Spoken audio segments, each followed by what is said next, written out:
video because we're going to go back and forth a little bit. Yeah, Queez, exactly. We're going to go back and forth a little bit. So this is a video from the press conference that he did when he was announcing that he's suspending his campaign and then moving his support over to Donald Trump. Let's take a look at this. Who, like Vice President Harris, has not appeared in a single interview or an unappeared.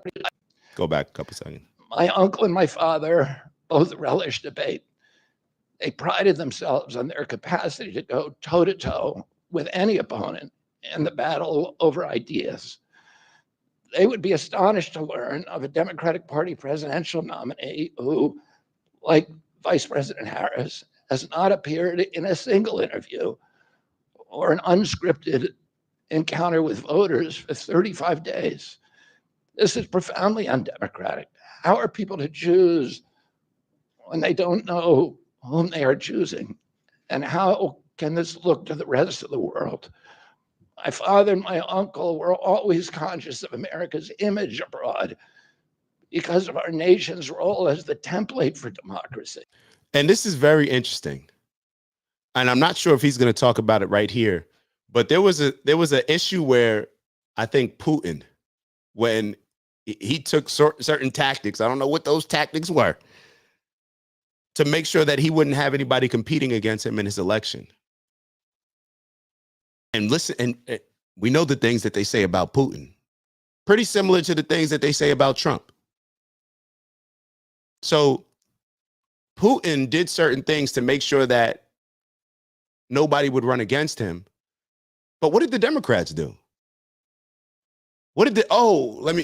My fault. You're one of those Democrats that believe that they actually thought Joe Biden was capable of running for president. So you actually thought that they had plans of Joe Biden running for you're confident in that. You don't think that this was all a play in order to avoid a primary, in order to avoid an RFK Jr. competing with the likes of, let's say, Kamala Harris or Gavin Newsom. You just think that, he went to the debate against Donald Trump and, oh my God, we had no idea. And then all of the major news stations, you got MSNBC and CNN going along with these lies, acting as if something's not clearly wrong with Joe Biden for the last 2 years, to the point where they have sensible, logical, intelligent people who watch the news every day, act as if they had no idea either that Joe Biden was suffering a cognitive decline. That is, you have to ask yourself, is the news that you're watching dumbing you down, or is it making you more intelligent? Is it closing you off to new ideas, or is it opening you up to challenge how you currently think? That's what we have to ask ourselves. The role model for democratic processes and the leader of the free world. Instead of showing us her substance and character, the DNC and its media org. And she hasn't done, even since getting the since it being clear that Joe Biden, when he wrote the tweet and dropped out, whatever, and then Kamala Harris was being pushed to the forefront saying that, I'm going to earn everybody's vote.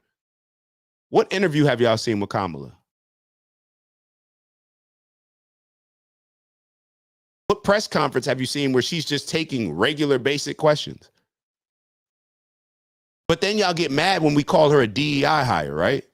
You get mad. Well, let me ask you this. Have you ever seen anybody get the nominee, that win the nomination? Or I can't even say she won it. Have you ever seen somebody get appointed as the Democratic nominee in the way that she has? We still don't know her policies. We still don't know how she plans on implementing them. She's repeating stuff that Trump said. She doesn't. You know what's so shameful? You know what's so shameful? That everybody had so many negative things to say about her. But once they found out that she could potentially be in a pretty influential and powerful position, the president, everything stopped. There is no way that just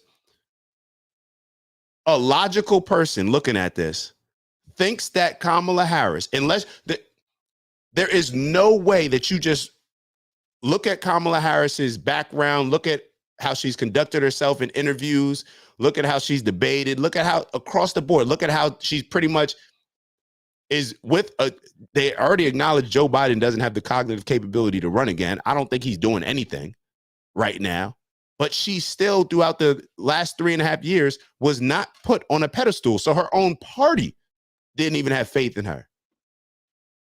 There's no way that you look at Kamala Harris and say, oh my God, she's just such an intelligent person who just seems like an amazing leader that I would be inspired to follow, who really cares about the well-being of this country and the people in it. There's no way that you look at her and say that, but it doesn't matter. It doesn't matter. Why?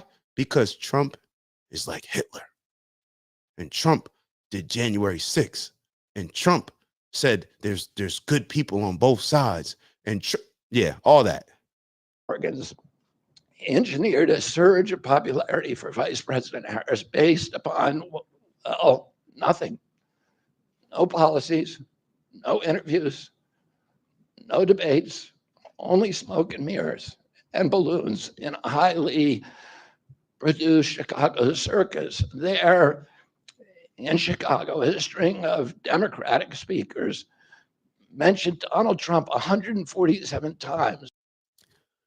You would get turned away from jobs if they looked on your LinkedIn page and saw it as incomplete, meaningless, and purposeless as Kamala Harris for President's website is.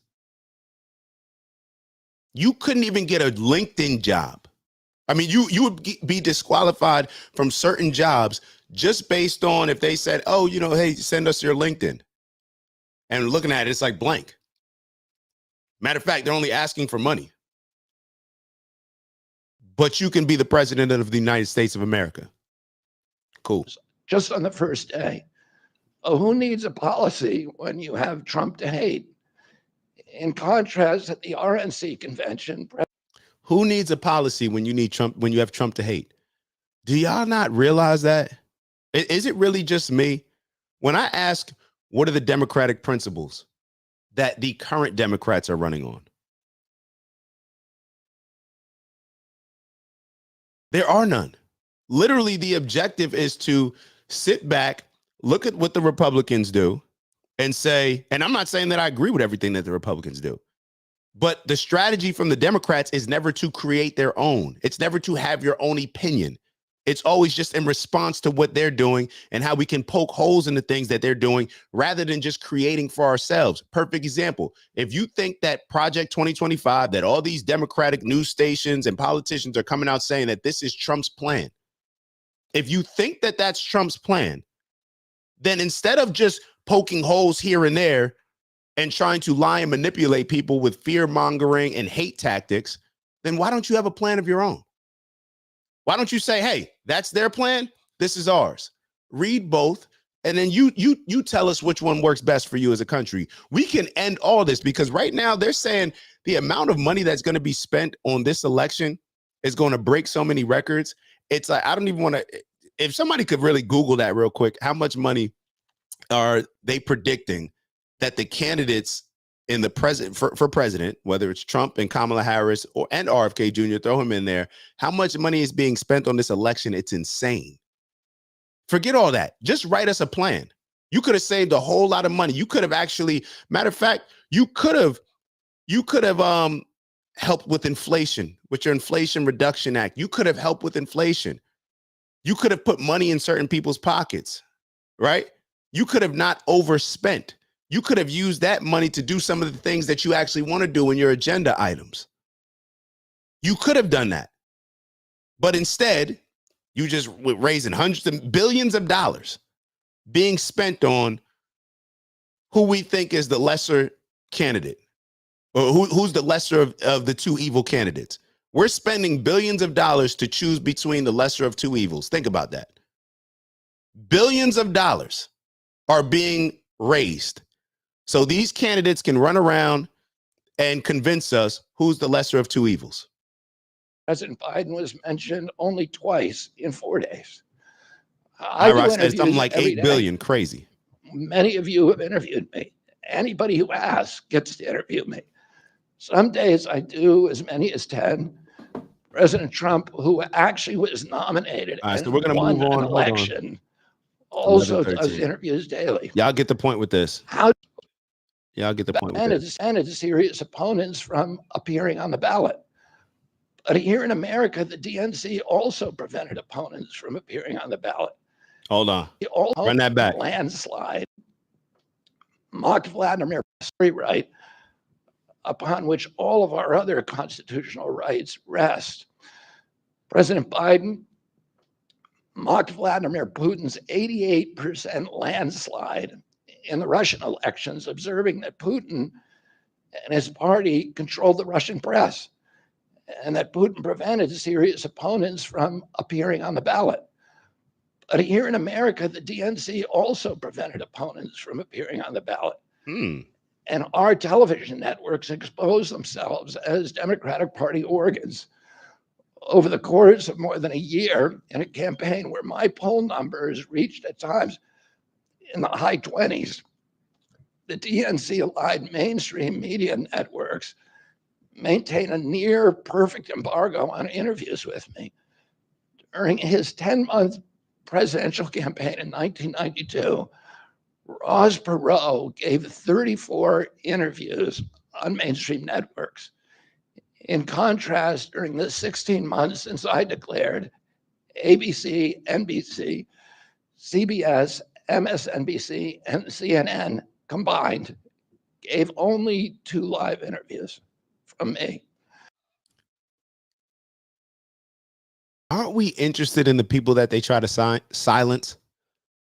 What ends up happening? We used this example before where you have a guy that likes a girl, right? You have a guy that likes a girl. Let's say you got 2 homegirls. You got 2 girls, they're friends. And one likes one thinks that one likes a guy. They like Brian, right? 2 girls, Jen and Jess. Jen likes Brian, but Brian likes Jess. So what does Jen tell Jess? Oh, he's bad. He's terrible. He says a bunch of negative things about him, right? Because she sees that Brian is attracted to Jess. So she's trying to convince Jess to not pay attention to Brian, all because she actually likes Brian. This is what really, I'm not saying that this is a perfect analogy, but aren't we drawn to and intrigued by the people that they try to silence? Especially when we all sit back. It's so funny how, and Democrats may be the leading go-getters when it comes to this, as far as always playing on the role of victimhood, always saying that the man is doing something to us, the powers that be are trying to hold us down, all these different things. But then we just believe when they're trying to silence somebody. When they try to silence the little guy, we're not for the little guy. I don't get it. But let's go back to the, like I said, we're going to bounce back and forth a little bit. IROC, definitely appreciate that. So $8 billion being spent. That is insane. Insane.